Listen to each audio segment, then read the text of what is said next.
गुलाम भारत की कई दास्तां है जो इतिहास के पन्नों में दर्ज है।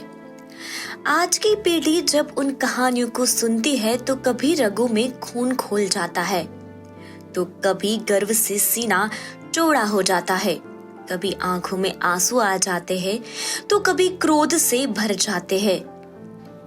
गुलाम भारत के इतिहास में एक ऐसी खूनी दास्तां भी है जिसमें अंग्रेजों के अत्याचार और भारतीयों के नरसंहार की दर्दनाक घटना है।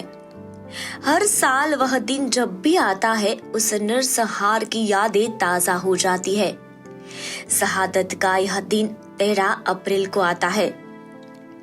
इस दिन जलियांवाला बाग हत्याकांड हुआ था। हर भारतीय के लिए जलियांवाला बाग हत्याकांड बेहद दर्दनाक है, जिसमें खून की नदियां बह गई, कुएं भारतीयों की लाशों से भर गए और मौत का वह मंजर हर किसी की रूह को क्षति दे गया।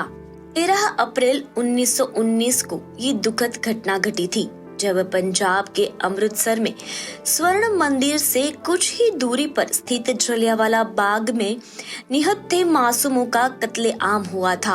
अंग्रेजों ने निहत्थे भारतीयों पर अंधाधुंध गोलियां चलाई थी। इस घटना को अमृतसर हत्याकांड के रूप में भी जाना जाता है। पंजाब के अमृतसर में जलियांवाला बाग नाम की एक जगह है। 13 अप्रैल 1919 के दिन इसी जगह पर अंग्रेजों ने कई भारतीयों पर गोलियां बरसाई थी।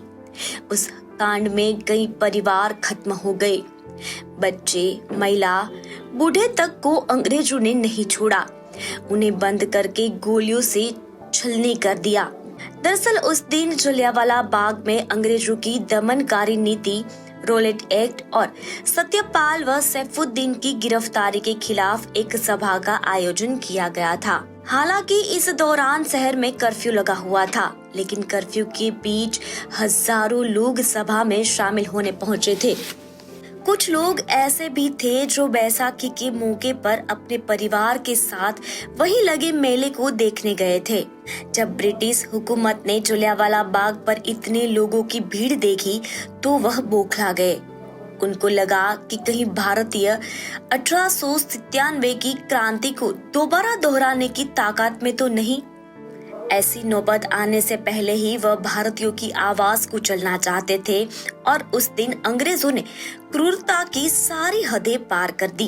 सभा में शामिल नेता जब भाषण दे रहे थे तब ब्रिगेडियर जनरल रेजिनाल्ड डायर वहां पहुंच गए।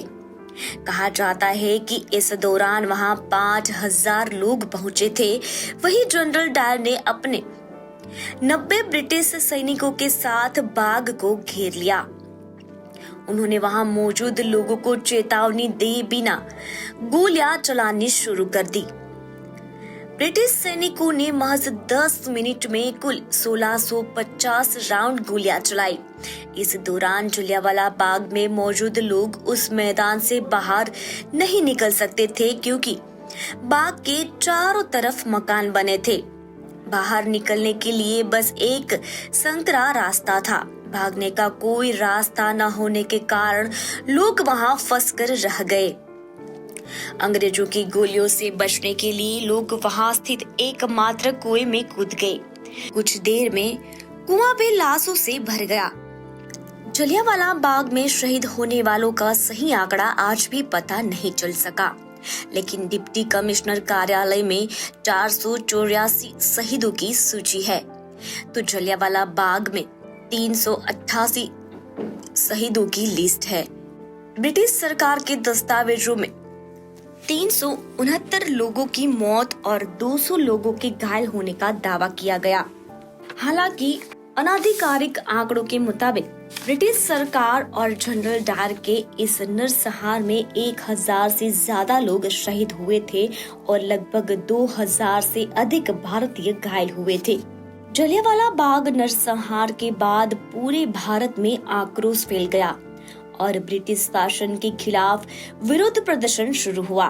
महात्मा गांधी, जिन्होंने पहले विश्व युद्ध एक में ब्रिटिश राज का समर्थन किया था, उन्होंने भी औपनिवेशिक सरकार के साथ असहयोग आंदोलन का आह्वान किया। नरसंहार ने भारतीय स्वतंत्रता आंदोलन में भी महत्वपूर्ण भूमिका निभाई, क्योंकि इसने ब्रिटिश शासन की क्रूरता और भारत को स्वतंत्रता प्राप्त करने की आवश्यकता पर प्रकाश डाला।